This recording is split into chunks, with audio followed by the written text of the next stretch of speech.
Vamos a hablar ahora de un fallo clave porque la Corte definió que los jueces que asumieron en el año 2017 pagarán ganancias. Vamos a ampliar este tema con nuestro colega, periodista de C5N, Gabriel Morini. ¿Cómo estás, Gabriel? Lucas Laborda te saluda.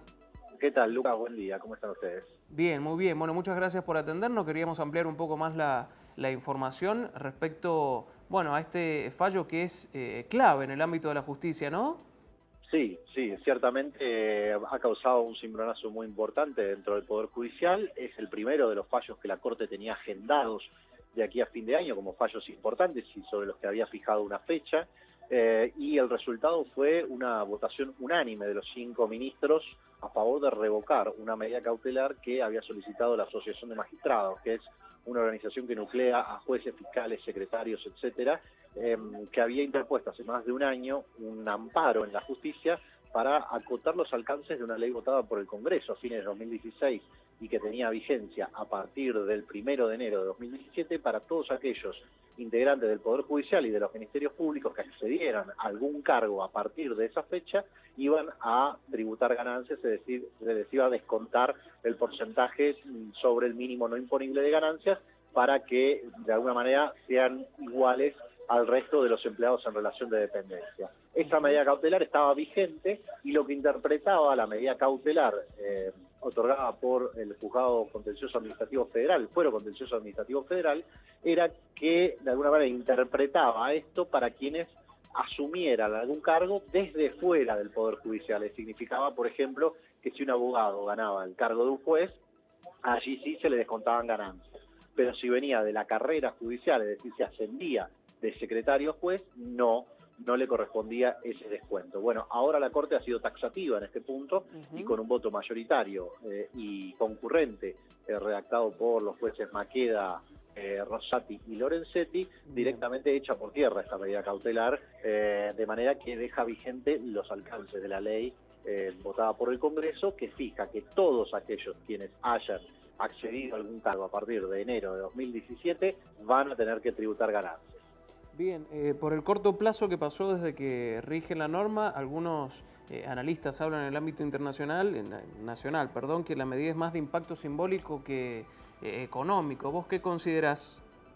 Bueno, sí, ciertamente es un impacto simbólico y político el que da la Corte Suprema con esta decisión, más allá de lo que después ocurra con el amparo, porque eso todavía no se resolvió, está en primera instancia todavía el tema de la cuestión de fondo, pero sí lo que ha sido la Corte clara es decir que los jueces tienen una misión especial dentro de lo que es el ordenamiento público y que son los primeros en ser llamados a cumplir la ley. Este es un mensaje político para dentro de tribunales.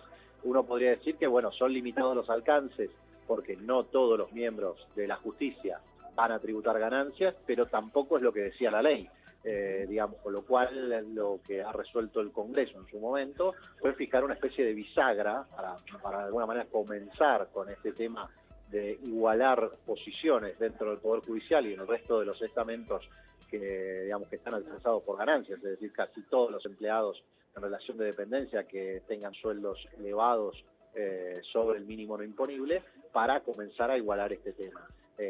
Obviamente va a ser progresivo el asunto y digamos, tendríamos que hacer un cálculo en años para ver cuándo va a operar realmente, de mantenerse las cosas así, el recambio total para que todos los integrantes del Poder Judicial paguen ganancias. De hecho, por ejemplo, ni siquiera los miembros nuevos de la Corte Suprema van a pagar ganancias porque todos ellos tomaron posesión del cargo a partir de 2016, con lo cual no existe posibilidad de que esto ocurra. Ahora, si hubiera una nueva vacante en la Corte Suprema de Justicia y se designara algún juez, ya sea de la carrera judicial o ya sea externo, bueno, sí, ahí tendría que pagar ganancias según lo que establece la ley fijada por el Congreso.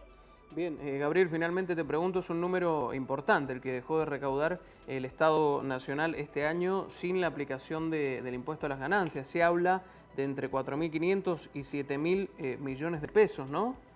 Sí, ese es un cálculo que, según quien lo calcule, también aparece como lo que la FIM reclamaba y el gobierno también reclamaban como una situación fiscal. En el medio te puedo decir que la situación está muy caliente porque por lo menos aquí en Capital Federal, lo que se ha solicitado, lo que ha solicitado la Corte, es una ampliación presupuestaria para dar un 20% de aumento a los judiciales, del cual van enganchados todos, los ministerios públicos, las defensorías, etcétera, etcétera.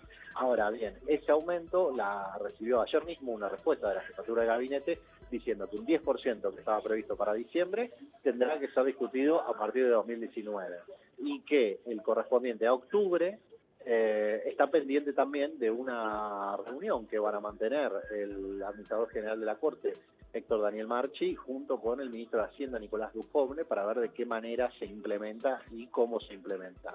Esto ya ha generado un ruido espectacular dentro del tribunal y que ahora se le suma este fallo, ¿no? Pero generado mucho malestar e incluso el anuncio de parte del titular del gremio de empleados judiciales, Julio Piumato, de medidas de fuerza de largo alcance. Claro. Con lo cual tenemos un conflicto en puerta por este asunto, al que se le suma el fallo de hoy de la Corte Suprema, que uno ya podía interpretar que iba a ir en este sentido, precisamente por cómo se habían expedido públicamente distintos miembros del Poder Judicial y de la Corte específicamente. En la mañana de hoy, los que dieron vuelta su voto, realmente se inclinaron por una posición, fueron la cúpula de la Corte, Carlos Rosenkrantz y Elena Hayton de Nolasco, que decidieron finalmente acompañar el voto mayoritario precisamente para dar una señal política, interpretamos. Muy bien, Gabriel, ha sido muy amable, te agradecemos mucho el contacto. No, por favor, gracias a ustedes.